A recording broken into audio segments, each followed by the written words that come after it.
everyone, I hope you're all doing so well, and welcome to this little video about linseed oil versus stand oil, which is better and what they can do.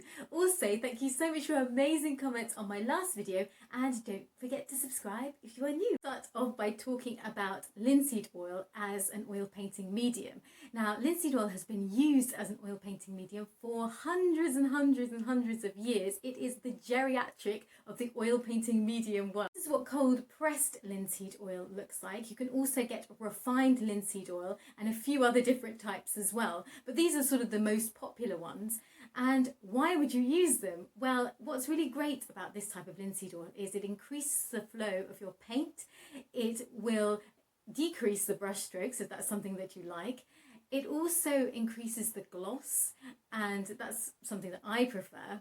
And I do personally think that it gives a more traditional look to my oil paintings, and that's definitely a pro for me. Just be aware that this type of linseed oil will take about 3 to 4 days to dry, and this is a big no-no for some artists because they prefer the more fast-drying mediums, the more synthetic ones, liquid, Galkid gel, or the Gamlin ones, solvent-free gel, all those types of ones.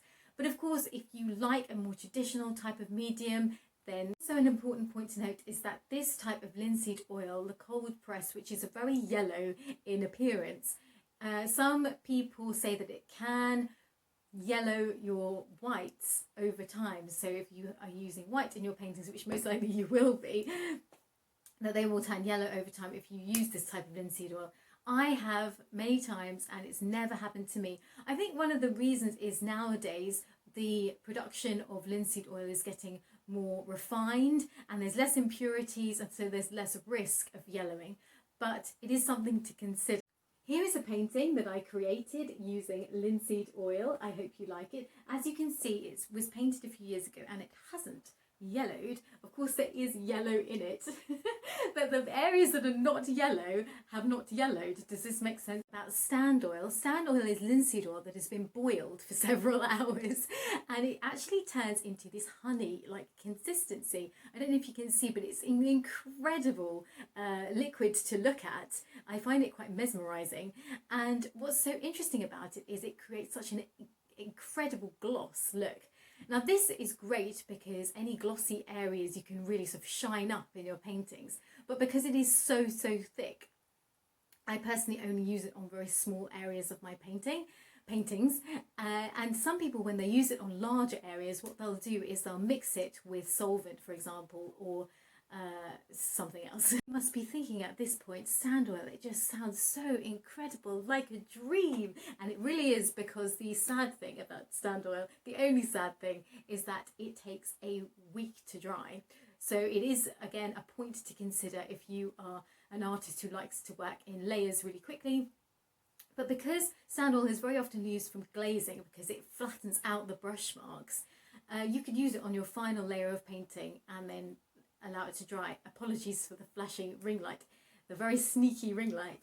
And here is a painting that I created using sand oil in these particular areas. As you can see, the crown and the wine, and as you can see, and also some up here as well, and as you can see, it's created a lovely bright tone to my painting, and it's also increased the gloss and made everything look super sort of jewel-like, which I really like. But again, I don't think that if you use it in its purest form, like without diluting it, it can be used all over a painting because it is very thick. I mean, you can absolutely use it, but it just takes a fair amount of work to sort of work it into your paint. Absolutely amazing about both of these mediums, I hear you say, or even if you aren't saying it, I'm going to tell you, and that is they are both non-toxic, which is amazing. Finding non-toxic mediums is like finding gold, because it's so difficult to find a large number of mediums that don't have hidden sneaky things in the ingredients list. And what's great about using oils as your mediums is that they are the oils and nothing else.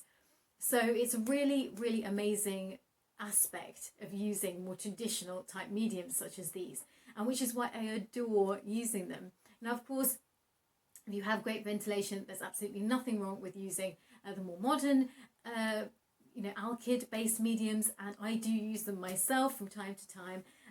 But of course, it all depends again on your personal taste.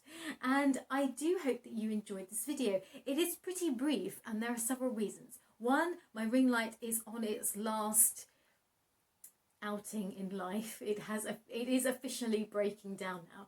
I think it has lasted possibly a few years, and it has had enough of this world, and I have not had fun with it. I think it actually worked so well for about a year, and then after that my relationship with my ring light has been strained, and it has been frustrating. The fact that I have not you know, kicked it or smashed it at this point is a miracle, because there have been times where I have felt that I wanted to. But so hopefully next time I speak to you, it will be at eye level, because at the moment my ring light is balanced on about 5 boxes, and it doesn't give the most attractive aesthetic to this setup that I have. So I do hope you enjoyed this video and that you like my painting behind me, just as a like added thing. Please follow me on Instagram, and please let me know what your favourite mediums are, because it's so interesting to learn about these things. And I will see you soon, and take care, guys.